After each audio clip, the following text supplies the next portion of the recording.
നീയേ എന്നെ വിളിച്ചായിരുന്നുല്ലേ? അത് പിന്നെ 100 തവണ വിളിച്ചാലല്ലേ നീ വരുള്ളൂ. പക്ഷെ ഒരു തവണ വിളിക്കണതേ ഞാൻ കേട്ടുള്ളൂ. തർക്കുത്തരം പറയാനേ നിന്നെ കഴിഞ്ഞിട്ടേ ആളുള്ളൂ. വിളിച്ച കാര്യം പറഞ്ഞിട്ടില്ല. എന്തത്ര ധൃതി? അലിയനെ കുളിപ്പിച്ചതേ ഉള്ളൂ. ഇനി മുറ്റടിക്കാൻ പോണായിരുന്നു. കുട്ടിക്ക് വയസ്സാറാവാറായി. ഇനി തനിയെ കുളിക്കാം. പണ്ടൊരിക്കൽ ഇതുപോലെ പറഞ്ഞിട്ട് ഞാൻ കുട്ടിയെ തനിയെ കുളിക്കാൻ വിട്ടു. അങ്ങനെ സോപ്പ് വധ അവിടെ ഇവിടെ ആക്കി തെന്നി വീഴുന്ന് പറഞ്ഞിട്ട് അവസാനം എനിക്ക് തന്നെയാണ് വഴക്ക് കിട്ടിയതേ. അതുകൊണ്ടാണ് ഞാൻ കുളിപ്പിക്കാൻ കയറിയത്. എന്ത് ചെയ്യണേന് ഒരു ന്യായീകരണം ഉണ്ട് അല്ലേ? ചുമ്മാ ഇങ്ങനെ ഓരോരോ ജസ്റ്റിഫിക്കേഷൻ കൊണ്ടുവരും. വളരെ നല്ലത്. അത് വിട്. ഞാൻ കുറച്ചു മുമ്പ് മാർജിൻ ഫ്രീന്ന് നീ വാങ്ങിയ സാധനങ്ങളുടെ ലിസ്റ്റ് ഒന്ന് നോക്കുമായിരുന്നു. നീ എന്തിനാണ് 100 രൂപയുടെ ജ്യൂസ് വാങ്ങിയത്? അലിയന മോളാണ് എടുത്തതേ. ഓ, അതിലും കുട്ടിയെ പിടിച്ചു. ശരി, ഇതിപ്പോ പാക്കറ്റ് പൊട്ടിച്ചു കഴിഞ്ഞാൽ 2-3 ദിവസത്തിനകത്ത് തീർക്കണം. അപ്പൊ 100 രൂപ 2 ദിവസത്തേക്ക് അല്ലേ? അതിന് പകരം നാരങ്ങ വാങ്ങിക്കൂടായിരുന്നോ നിനക്ക്? എത്ര ദിവസം നാരങ്ങ വെള്ളം കുടിക്കാൻ പറ്റും എന്നറിയോ? അത് കുട്ടി പറഞ്ഞപ്പോ മതി. ന്യായീകരണം പിന്നെയും വന്നൂലോ. എനിക്കറിയാം അതല്ല കാരണം. നാരങ്ങ മുറിക്കണം, പിഴിയണം, വെള്ളമൊഴിക്കണം, പഞ്ചസാര ഇടണം, അതൊന്നും വയ്യ. കാലാണ് എനിക്ക് ഉപകാരം ഇല്ല. ചെലവോട് ചെലവ് വരുത്തി വെക്കുകയും ചെയ്യും അല്ലടി. കണ്ടാ തോന്നും നിന്റെ വീട്ടുകാർ എനിക്കിങ്ങനെ ഇഷ്ടം പോലെ ദാനം ചെയ്തു എന്ന്. അത് പപ്പ ഡിമാൻഡ് വല്ലതും ഉണ്ടോന്ന് ചോദിച്ചപ്പോ ഒന്നുമില്ലാന്നല്ലേ പറഞ്ഞത്.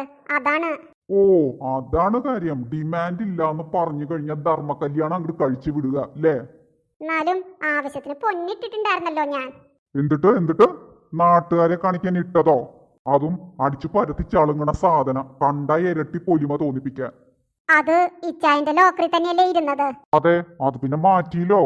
അത് എല്ലാരും കൂടി പറഞ്ഞപ്പോ, പ്രത്യേകിച്ചും വീടിന് വേണ്ടി ഒന്നും ചെയ്യാത്ത സ്ഥിതിക്ക്. വീടിന് വേണ്ടി ഞാൻ എന്തുട്ടാ ചെയ്യാത്തെ? 4 നേരം ഉരുട്ടി വിഴുങ്ങണുണ്ടല്ലോ. കിടക്കാനൊരു കൂര തന്നിട്ടുണ്ടല്ലോ. അത് പോരെ? ഇതിപ്പോ വാടകയ്ക്കല്ലേ, സ്വന്തമായിട്ടല്ലല്ലോ. വാടക വീട്ടിൽ കിടന്നാ നിനക്കെന്താടി ഉറക്കം വരില്ലേ? അത് മാത്രല്ല, ഈ വീട്ടിലെ ഫർണിച്ചറൊക്കെ എന്റെ പപ്പയല്ലേ വാങ്ങി തന്നെ. ഒരു ഫർണിച്ചർ പോലും ഏട്ടന് വാങ്ങാൻ ഇഷ്ടണ്ടായിരുന്നില്ലല്ലോ. എന്ന് വെച്ചിട്ട് കാലണയ്ക്ക് ഉപകാരം ഇല്ലാത്ത നിന്നെ ഞാൻ ചുമക്കണില്ലേ?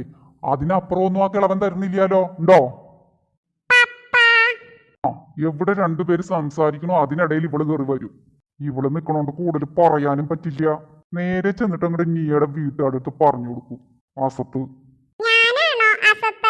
അല്ല, വേറെ ആരോ. നിനക്കെന്താ വെളി പോയി കളിച്ചൂടെ?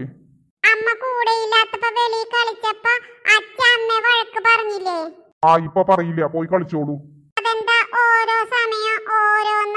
ആ, അതങ്ങനെയാണ്. കുട്ടീനെ തർക്കുത്തരം പറയാൻ പഠിപ്പിച്ചു വിട്ടൂലേ? കുട്ടിയോള് നമ്മളെന്താ പറയാച്ചാ അത് റിപ്പീറ്റ് ചെയ്യും. വീട്ടില് അമ്മേനോട് ധിക്കാരത്തോടെ സംസാരിക്കണ കണ്ടപ്പോ കുട്ടി അങ്ങനെ തുടങ്ങിയിരിക്കണ്. ആ, അതിന്റെ കുറ്റിയപ്പ് എന്റെ തലയിലിട്ടോ. ഈ വീട്ടില് കുട്ടി കൂടുതൽ നേരം ചെലവഴിക്കണത് ആടെ കൂടെ എന്നാ. എന്റെ അപ്പൊ വളർത്തു ദോഷം കൊടുക്കണതോ അമ്മ തന്നെയാണ്. നമ്മൾ എന്തുട്ടാണ് എല്ലാ കാര്യത്തിനും കുറ്റം കണ്ടെത്തണേ? ഞാൻ കണ്ടെത്തണാണ് കുഴപ്പം. കുറ്റം ചെയ്യണതൊരു കുഴപ്പമില്ല അല്ലേടി? അതല്ല ഞാൻ ഉദ്ദേശിച്ചത്. നമുക്കൊരു ജീവിതമല്ലേ ഉള്ളൂ, അതൊന്ന് സന്തോഷമായിട്ട് ചെലവഴിക്കാം. എനിക്ക് ചെലവുണ്ടാക്കി വെക്കാൻ വന്നവള് കൂടുതൽ സന്തോഷിക്കണ്ട. കുറ്റപ്പെടുത്തുക എന്നുള്ളത് എന്റെ സ്വഭാവമാണ്. എന്റെ സ്വഭാവത്തിനനുസരിച്ച് അഡ്ജസ്റ്റ് ചെയ്യാമെങ്കിൽ അഡ്ജസ്റ്റ് ചെയ്യ്. അല്ല, ഇപ്പൊ നിനക്ക് മുറ്റൊന്നും അടിക്കണ്ടേ? വേണം. സ്റ്റേഷനിൽ നിന്ന് വരുമ്പോ ബാക്കി എക്സ്ട്രാ ചെലവുണ്ടാക്കിയ സാധനങ്ങൾ നോക്കിയിട്ട് അപ്പൊ അതിനെ കുറിച്ച് ചോദിക്കാട്ടാ. അത്രയും നേരം വരെ മനസ്സമാധാനം പോയി കിട്ടി. എന്തുട്ടാ നീ പറയണേ? ഏയ്, ഒന്നുമില്ല.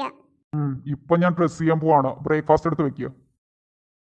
ഇപ്പോ എന്റെ ജീവിതം എന്താണെന്ന് നിങ്ങൾക്ക് ഏകദേശം മനസ്സിലായി കാണുമല്ലോ. നിങ്ങളോട് ഇതൊക്കെ പറയാൻ പറ്റുമ്പോ എനിക്ക് എന്ത് ആശ്വാസം കിട്ടണേന്നറിയോ? കൂടുതൽ വിശേഷങ്ങൾ കാണാൻ മറക്കരുത് കേട്ടോ.